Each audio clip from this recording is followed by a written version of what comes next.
बिस्मिल्लाहिर्रहमानिर्रहीम। अस्सलाम वालेकुम। 13 साल की उम्र में मेरी माँ ने दूसरी शादी कर ली और एक दिन शाम को मेरी अम्मी ने मुझे तैयार करके दूध पिलाया और मुझे होश ना रही। जब होश आया तो मैं हॉस्पिटल में थी। कुछ दिन के बाद रात को मेरा सौतेला बाप आया और फिर वो एक खूबसूरत और जवान लड़की थी जिसकी तस्वीर मुझे व्हाट्सएप पर मेरे दोस्त ने भेजी थी और बताया था कि ये लड़की 2 घंटे साथ गुजारने के 5,000 रुपये लेती है। ये सुनकर मैं चौंक गया था क्योंकि वो लड़की कोई 17-18 साल की मालूम हो रही थी। इतनी कम उम्री में वो इस धंधे में कैसे आ गई थी, मुझे समझ नहीं आया था। मेरे दोस्त ने मुझे जानबूझकर तंग करने के लिए ये तस्वीर भेजी थी, लेकिन मेरा जहन कुछ और ही चल रहा था। मेरी उम्र अच्छी खासी हो चुकी थी, लेकिन मैंने अभी तक शादी नहीं की थी, इसलिए मेरा दोस्त अक्सर ही ऐसी हरकतें करता और ऐसी लड़कियों की तस्वीरें मुझे भेजता जो सड़क पर खड़े होकर रात के अंधेरे में गाहक तलाश करती हैं। लेकिन इतनी कम उम्र लड़की मैंने आज पहली बार देखी थी। मैं एक न्यूज़ रिपोर्टर था और नई से नई खबर ढूंढ निकालना मेरा काम था। उस लड़की को देखकर मुझे लग रहा था कि इसके पीछे की कहानी यकीनन बहुत धमाकेदार है और अगर मैं इस कहानी तक पहुंच जाता तो चैनल की रेटिंग बढ़ सकती थी और मेरी तरक्की के इम्कानात भी बढ़ जाते। मैंने फ़ौरन अपने दोस्त को मैसेज किया कि वो मुझे 2 घंटे का वक्त दिलवा दें। चंद सेकंडों में ही मेरे दोस्त का फ़ोन आ गया और वो मुझे बुरा भला कहने लगे कि उसने तो बस मजाक करने की हद तक ये तस्वीर भेजी थी। मैं ऐसा गलत काम करने के बारे में कैसा सोच सकता हूँ। मैंने अपने दोस्त को राज़ी किया कि तुम बस मेरी एक मुलाकात करवा दो, बाकी सही और गलत की फिक्र ना करो, मुझे भी अच्छा और बुरा मालूम है। मेरी बात सुनकर वो सोच में पड़ गया। वो जानता था कि मैं एक न्यूज़ रिपोर्टर हूँ, इसलिए उसने मुझे सख्ती से कहा कि कोई ऐसी वैसी हरकत ना करना, क्योंकि उन लड़कियों के पीछे एक बहुत बड़ा गिरोह काम करता है, कहीं तुम्हारी जान को खतरा ना हो जाए। हमारी फील्ड में डरने वालों का कोई काम नहीं था, हमें बड़ी जीदारी से हर जगह घुस कर खबर निकालनी पड़ती थी। इसलिए मैंने उसे कहा कि तुम ज़्यादा फिक्र ना करो, बस वक्त बता दो। थोड़ी देर में उसने मुझे बता दिया कि आज रात 12 से 2 बजे मैं उससे कैसे और कहाँ मिल सकता हूँ। मैं उसके बताए पते पर पहुँच गया। ये एक छोटा सा तंग और तारीक मोहल्ला था जहाँ छोटे छोटे घर बने हुए थे। मैंने एक घर का दरवाज़ा बजाया तो उसी लड़की ने दरवाज़ा खोला और मुस्कुराकर मुझे अंदर आने की दावत दी। वो पूरी तरह खुशबू में रची बसी दुल्हन बनी हुई थी। मैं उसके कमरे में जाकर बैठा तो वो खुद ही अपना लिबास अपने वजूद से अलहदा करने लगी। मैंने उसे इशारे से मना किया और बैठने का कहा तो वो फ़ौरन ही बैठ गई। मैंने उससे उसका नाम पूछा तो वो बहुत तल्ख होकर हंसी और कहने लगी, साहब नाम में क्या रखा है? आपने काम के लिए पैसे दिए हैं ना, और मैं काम के लिए तैयार हूँ। नाम आप जो चाहे अपनी मर्जी से रख लें। वो मुझे अपना कोई रोज़मर्रा जैसा गाहक समझ रही थी। मैंने मुस्कुराकर उसे बताया कि मैं यहाँ किसी गलत काम के लिए नहीं आया, तुम मुझे बहुत खूबसूरत लगी, इसीलिए मैं बस मिलने के लिए चला आया। क्या तुम मुझे अपने बारे में कुछ बताओगी? मैंने जानबूझकर अपना न्यूज़ रिपोर्टर वाली बात को छुपा लिया ताकि वो आराम से मुझसे बात कर सके। मेरी बात सुनकर पहले तो वो हैरान हुई, फिर कहने लगी अब तो उसे खुद भी याद नहीं कि वो कौन है, भला वो मुझे क्या बताएगी। उसके अंदाज में इस कदर दर्द था कि मेरे रोंगटे खड़े हो गए और फिर आहिस्ता आहिस्ता वो खुद ही मुझे अपने बारे में बताती चली गई, जिसे जानकर मेरे सर पर आसमान गिर पड़ा। और ये सब कुछ सुनकर शायद आप लोग भी दहल जाएंगे कि किस तरह एक मासूम सी बच्ची अपने ही रिश्तों की वजह से इस नहज पर पहुंच गई। ये कहानी मैं आपको उसी की ज़बानी सुनाता हूँ। मेरा नाम अफशा है।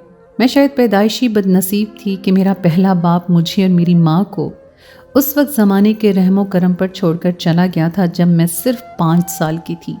मेरे बाप को एक बेटी की ख्वाहिश थी और मेरी पैदाइश के बाद मेरी माँ कभी दोबारा उम्मीद से नहीं हो सकी थी। मेरी पैदाइश के वक्त कुछ पेचीदगियों ने मेरी माँ से माँ बनने की सलाहियत छीन ली थी। ये 5 साल जो मेरे बाप ने हमारे साथ गुजारे वो मेरी ज़िंदगी के बदतरीन साल थे, लेकिन मुझे क्या खबर थी कि मेरी आने वाली ज़िंदगी इससे भी ज़्यादा बदतरीन होने जा रही है।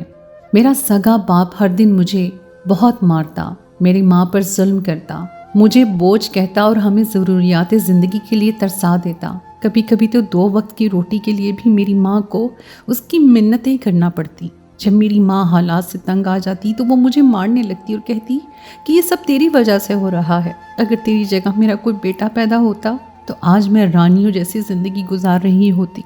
और फिर हमारी ज़िंदगी में एक ऐसा दिन आया जब मेरा बाप ये कहकर मुझे और मेरी माँ को तन्हा छोड़ गया कि उसका गुजारा अब यहाँ हमारे साथ नहीं हो सकता, क्योंकि उसे एक ऐसी औरत मिल गई है जो उसे बेटा दे सकती है।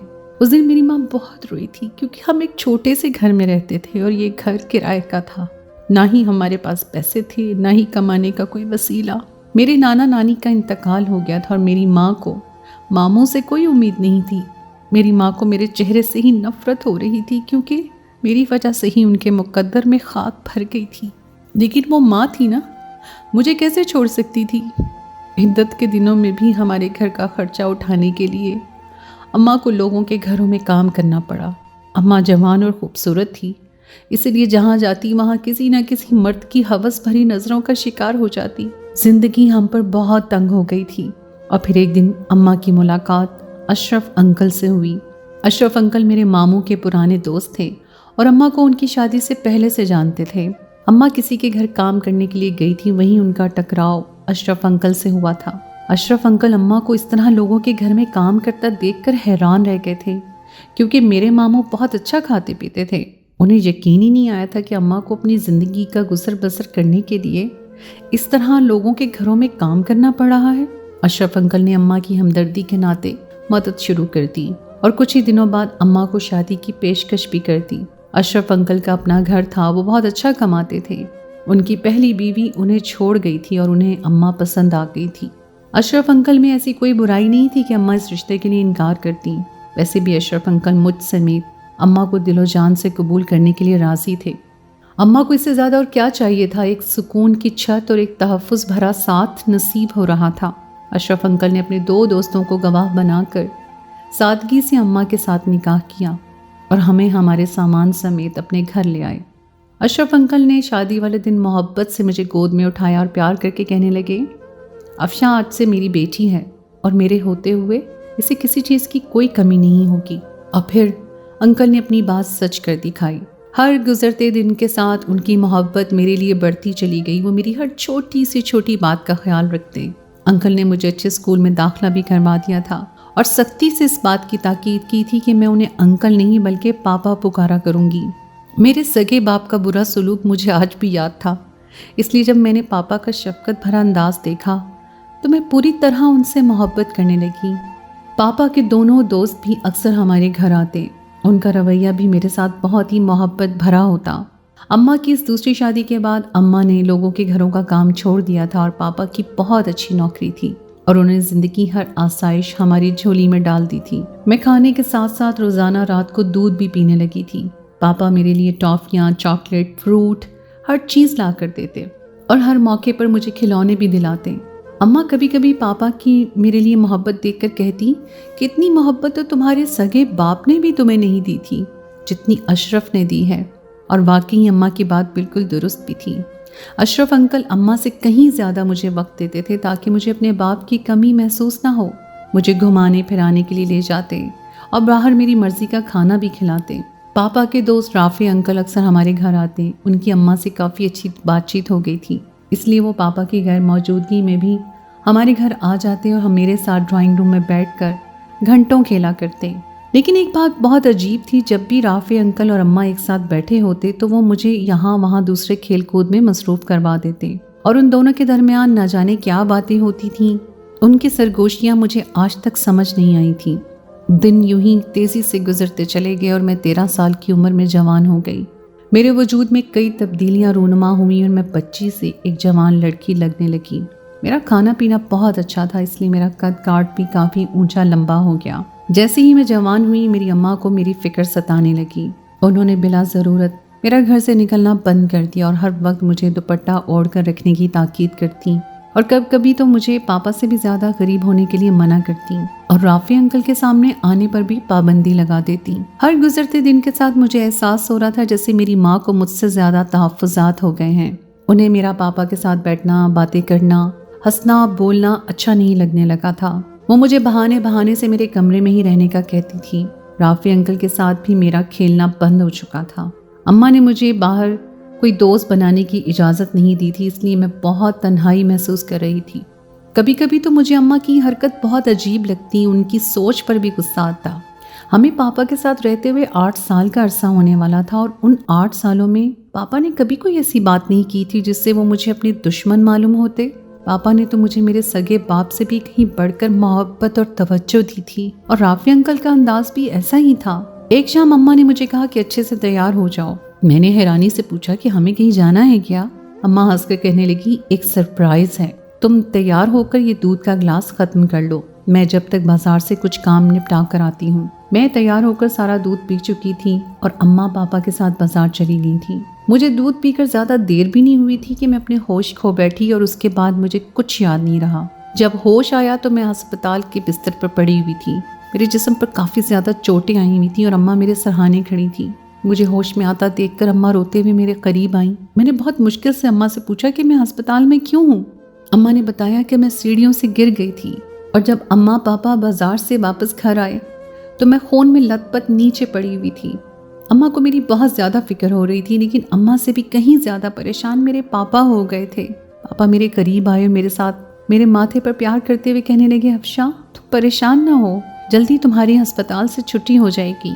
पापा पूछ रहे थे कि ऐसा क्या हुआ था जो तुम इतनी बुरी तरह सीढ़ियों से गिर गई। पापा के सवाल पर मैंने अपने जहन पर बहुत ज़्यादा जोर डालने की कोशिश की, लेकिन मुझे तो कुछ याद ही नहीं आ रहा था कि ये सब कैसे हुआ। मुझे तो बस इतना ही याद था कि मैं परियों की तरह तैयार होकर दूध पी रही थी।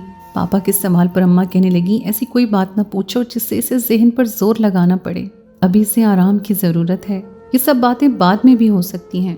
पापा ने अम्मा को घर भेज दिया और खुद मेरे पास बैठ गए, क्योंकि अम्मा को घर से मेरे लिए कुछ पका कर भी लाना था। मैं 1 हफ्ता अस्पताल में रही, और इस 1 हफ्ते में पापा ने मेरा हद से ज़्यादा ख्याल रखा। अस्पताल से छुट्टी वाले दिन तक उन्होंने अपने दफ्तर से छुट्टी ले रखी थी। मैं घर वापस आ गई थी, लेकिन मेरी हालत काफ़ी ख़राब थी, क्योंकि खून ज़्यादा बह जाने की वजह से मेरे जिस्म में ताकत ही नहीं रही थी। 10 दिन और गुजर गए थे और पापा और अम्मा मेरा खाना पीने का बहुत ख्याल रख रहे थे, लेकिन हर गुजरते दिन के साथ मेरी तबीयत अजीब सी होती जा रही थी। ये बात मैंने अपनी अम्मा को नहीं बताई थी, लेकिन मुझे बहुत ज़्यादा बेचैनी सी महसूस होती और ऐसा लगता था जैसे हर चीज़ की खुशबू से मुझे मतली हो रही हो। एक रात अम्मा दूध का गिलास साइड टेबल पर रखकर कहने लगी, अब जल्दी से दूध पीकर सो जाओ, तुम्हारी स्कूल से काफ़ी छुट्टियाँ हो चुकी हैं, कल से स्कूल भी जाना है। वो मेरे पास बैठ गई और बताने लगी कि जिस दिन तुम सीढ़ियों से गिर गई थी, उस दिन मैं और तुम्हारे पापा तुम्हारी बर्थडे का गिफ्ट लेने के लिए गए थे। हमें क्या मालूम था कि वापसी पर तुम हमें इस हाल में मिलोगी। अम्मा की बात पर मुझे याद आया था कि उस दिन बाकी मेरी बर्थडे सेलिब्रेट होनी थी और मैं भूल गई थी, इसलिए अम्मा और पापा मुझे सरप्राइज देना चाहते थे। अम्मा ने बताया कि वो मेरे लिए बहुत खूबसूरत तोहफा लाई थी और अभी तक मुझे दे ही नहीं सकी। वो मुस्कुरा कर कहने लगी, अब तुम कल स्कूल से वापस आओगी तो हम बाकायदा तुम्हारी बर्थडे मनाएंगे और फिर तुम्हें तोहफा मिलेगा। अम्मा की बात सुनकर मैं खुश हो गई। अम्मा दूध पीने की हिदायत करते हुए कमरे में चली गई, लेकिन मेरी तबीयत बहुत ज़्यादा अजीब हो रही थी। मेरा दूध पीने का दिल नहीं चाह रहा था। मैंने दूध का गिलास ऐसे ही छोड़ दिया और लाइट बंद कर लेट गई। ज़्यादा देर नहीं गुजरी थी कि पापा मेरे कमरे में आए और मेरे पास ही बैठ गए। मैंने जानबूझकर आंखें नहीं खोली थी। मैं अचानक से आंखें खोलकर उन्हें चौंका देना चाहती थी, लेकिन इससे पहले पापा ने कुछ ऐसा कहा जिसे सुनकर मेरे होश उड़ गए। मुझे लगता था जैसे मुझ पर क़यामत आ गई हो। मेरे माथे पर चूमते हुए जो कुछ वो कह रहे थे वो मेरे वहमो गुमान में भी नहीं था। मेरी हालत ऐसी थी कि मैं चाहकर भी अपनी आंखें नहीं खोल पाई। उस रात का एक एक पल मेरे लिए भारी था। पापा बस थोड़ी देर कमरे में रुके थे, लेकिन इस थोड़ी ही देर में मेरी जान लबों पर आ गई थी, क्योंकि मुझ पर एक क़यामत ख़ेज़ इंकिशाफ हुआ था। अगली सुबह मेरी तबीयत बहुत ज़्यादा ख़राब होने पर अम्मा ने मुझे स्कूल नहीं भेजा, बल्कि पापा को दफ्तर भेजने के बाद वो खुद ही मुझे डॉक्टर के पास ले गई। मैं इस कदर डरी हुई थी कि मैंने अम्मा से कोई बात नहीं की। मेरा चेकअप करके डॉक्टर ने बताया कि मैं हामला हूँ, और ये सुनकर अम्मा के होश उड़ गए। अम्मा को यकीन ही नहीं आया था कि डॉक्टर ये क्या कह रही है, लेकिन रिपोर्ट्स में सब वाज़ेह था। अम्मा मेरा हाथ पकड़कर मुझे खींचते हुए अस्पताल से वापस ले आई थी और गुस्से से मुझसे पूछ रही थी कि ये सब क्या है और ये बच्चा किसका है। अगर ये बात अम्मा ने मुझसे पहले पूछी होती तो शायद मैं पूरी तरह बेखबर होती, लेकिन अब मैं जानती थी कि ये बच्चा किसका है, क्योंकि रात पापा ने आकर सारी हकीकत खोल दी थी कि हादसे वाले दिन मेरे साथ क्या हुआ था। और जब सारा सच मैंने अम्मा को बताया तो उन्हें मेरी बात पर यकीन ही नहीं आया। अम्मा ने एक जोरदार थप्पड़ मेरे मुंह पर मारा और कहने लगी, तुम्हारे पापा ने बहुत पहले ही मुझे खबरदार किया था कि तुम्हारे अंदाज कुछ बदले बदले से हैं, लेकिन उस वक्त मुझे लगा था कि शायद तुम्हारे पापा को वहम हो गया है और इसीलिए मैंने तुम्हें उनसे दूर कर दिया था, ताकि वो तुम्हारे बारे में कोई गलत बात ना सोचें। लेकिन शायद तुम्हारे पापा ठीक ही थे कि तुम गलत रास्ते पर चल निकली हो और इल्ज़ाम दूसरों पर लगा रही हो। میں نے اماں کی قسم کھا کر انہیں یقین دلانے کی کوشش کی کہ میں بالکل سچ کہہ رہی ہوں، لیکن اماں کو تو مجھ پر ایک آنے کا یقین نہیں تھا۔ مجھے گھسیٹتے ہوئے گھر لے آئی تھیں اور لا کر میرے کمرے میں مجھے بند کر دیا۔ شام کو جب پاپا دفتر سے لوٹے تو اماں نے پاپا کو بھی میرے حاملہ ہونے کی خبر سنائی، جسے سن کر وہ ساکت رہ گئے تھے۔ اور جب اماں نے پاپا کو یہ بتایا کہ میں یہ الزام ان کے سر لگا رہی ہوں تو پاپا غصے میں سیدھا میرے کمرے میں آئے اور مجھے پوری طرح مارنے لگے۔ ایسا لگ رہا تھا جیسے وہ ہوش میں نہیں ہوں۔ میں نے روتے ہوئے چیخ چیخ کر کہا کہ کل رات میں ہوش میں تھی اور آپ خود اس بات کا اعتراف کر رہے تھے کہ اماں کو بازار میں لے جا کر چھوڑنے کے بعد آپ دفتر کا بہانہ کر کے واپس آ گئے تھے۔ اماں نے جو دودھ مجھے دیا تھا آپ نے اس میں بے ہوشی کی دوا ملا دی تھی، اور میری بے ہوشی کا فائدہ اٹھا کر آپ نے نہ صرف میرے ساتھ زیادتی کی بلکہ اپنے اس گناہ کو چھپانے کے لیے مجھے سیڑھیوں سے گرا کر واپس چلے گئے۔ اتنے سالوں تک میں نے آپ سے ایک باپ کی طرح محبت کی اور آپ کو اپنے باپ کا درجہ دیا، لیکن مجھے کیا خبر تھی کہ آپ کی نیت میں کیسا فطور ہے۔ میری بات سن کر بجائے اس کے کہ پاپا اپنی غلطی کو تسلیم کرتے، انہوں نے مجھے مزید 2 تھپڑ لگا دیے اور اماں سے کہنے لگے کہ تم نے یہ کیسی بد کردار بیٹی پیدا کی ہے۔ اماں کو تو سچ اور جھوٹ سمجھ ہی نہیں آ رہا تھا۔ شاید پاپا بہت پہلے سے ان کے کان میں میرے خلاف باتیں کرتے آئے تھے، اس لیے انہیں مجھ سے کہیں زیادہ پاپا پر بھروسہ تھا، اور اتنے سالوں میں پاپا نے کبھی کوئی ایسی حرکت نہیں کی تھی کہ اماں کو ان پر شک ہوتا۔ اس لیے اماں کو یہی لگا کہ شاید میں کسی اور کا گناہ پاپا کے سر ڈال رہی ہوں۔ پاپا نے صاف صاف لفظوں میں اماں سے کہہ دیا تھا کہ اب وہ مزید مجھے اپنی بیٹی بنا کر اس گھر میں نہیں رکھ سکتے، کیونکہ میں نے ان کی کردار کشی کی ہے۔ اماں نے پاپا کی منتیں کی کہ وہ مجھے گھر سے نہ نکالیں، تو پاپا خاموش ہو کر اپنے کمرے میں چلے گئے۔ اماں نے میرا حمل ضائع کروا دیا، لیکن انہوں نے مجھ سے بات کرنی چھوڑ دی تھی۔ نہ ہی وہ میرے کمرے میں آتی، نہ ہی میری شکل دیکھتی۔ انہیں لگ رہا تھا کہ ان کی پہلی شادی کی طرح ان کی دوسری شادی بھی میری وجہ سے ختم ہو جائے گی۔ جب جب پاپا کو موقع ملتا وہ میرے کمرے میں چلے آتے اور دست درازی کرتے، اور مجبوراً مجھے سہنا پڑتا، کیونکہ میری بات سننے اور یقین کرنے والا کوئی نہیں تھا۔ اور پھر ایک دن اپنے حالات سے تنگ آ کر میں نے خود ہی اپنے سوتیلے باپ کا گھر چھوڑ دیا۔ عزت تو میں لٹا ہی چکی تھی، اب کھونے کو میرے پاس کچھ نہیں تھا، لیکن میں اپنی ماں کے ساتھ نہیں رہنا چاہتی تھی۔ میری ماں نے مجھ پر رتی برابر بھروسہ نہیں کیا تھا، اور اسی بات کا مجھے سب سے زیادہ دکھ تھا۔ میں کچھ پیسے لے کر گھر سے نکلی تھی، اس لیے ایک ہاسٹل میں چلی آئی اور وہاں رہتے ہوئے نوکری ڈھونڈنے لگی، لیکن میں جہاں بھی نوکری کرنے جاتی میری کم عمری اور جوانی میرے لیے مصیبت بن جاتی۔ تعلیم زیادہ نہیں تھی اور نہ ہی عمر، اس لیے میں چھوٹی موٹی نوکریاں کر رہی تھی، لیکن ہر نوکری میں مجھے کہیں نہ کہیں اپنی عزت گنوانی پڑی تھی۔ اور پھر ایک دن ہاسٹل کی ایک لڑکی نے مجھے یہ کام بتا دیا۔ اس میں پیسہ بھی بہت تھا اور کام بھی وہی کرنا تھا جو دوسری نوکریوں میں کرنا پڑ رہا تھا۔ وہاں نوکری کے بہانے بلا کر عزت سے کھیلا جاتا تھا اور یہاں سیدھے پیسے دے کر عزت خریدی جاتی تھی۔ میں نے اپنی مرضی سے یہ راستہ چن لیا کہ جب عزت اتارنی ہی تھی تو پھر ٹھیک طرح سے پیسے لے کر ہی اتاری جاتی۔ کچھ گھنٹوں کے لیے 10-10 ہزار روپے میں اپنا وقت بیچتی رہی اور ان پیسوں سے اپنا گزارا کرتی رہی۔ کچھ لوگ اس قدر تکلیف پہنچاتے ہیں کہ میں بیان نہیں کر سکتی، لیکن یہ تکلیف اس تکلیف سے بہت کم ہے جو میرے سوتیلے باپ نے مجھے پہنچائی تھی۔ افشاں کی بات مکمل ہو گئی تھی اور اس کی آنکھوں میں آنسو جھلملا رہے تھے، اور میں خاموشی سے ان آنسوؤں میں چھپی تکلیف کو محسوس کر رہا تھا۔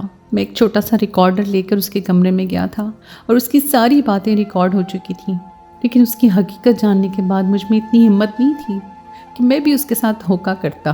میں نے افشاں کو دھوکے میں رکھنے کے بجائے اسے سچ سچ بتا دیا کہ میں ایک نیوز رپورٹر ہوں اور اپنے لیے نیوز حاصل کرنے یہاں تک آیا تھا۔ اب اگر وہ چاہے تو مجھے یہ خبر لوگوں تک پہنچانے دے، اور اگر نہ چاہے تو منع کر دے، میں دونوں حالتوں میں اس کا احترام کروں گا۔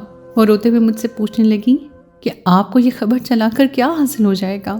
میں نے امید بھرے انداز میں کہا کہ شاید ہو سکتا ہے کہ کوئی انسان درندہ بننے سے بچ جائے، یا کوئی مظلوم جو درندگی کا شکار ہو رہی ہو اسے کچھ مدد حاصل ہو جائے۔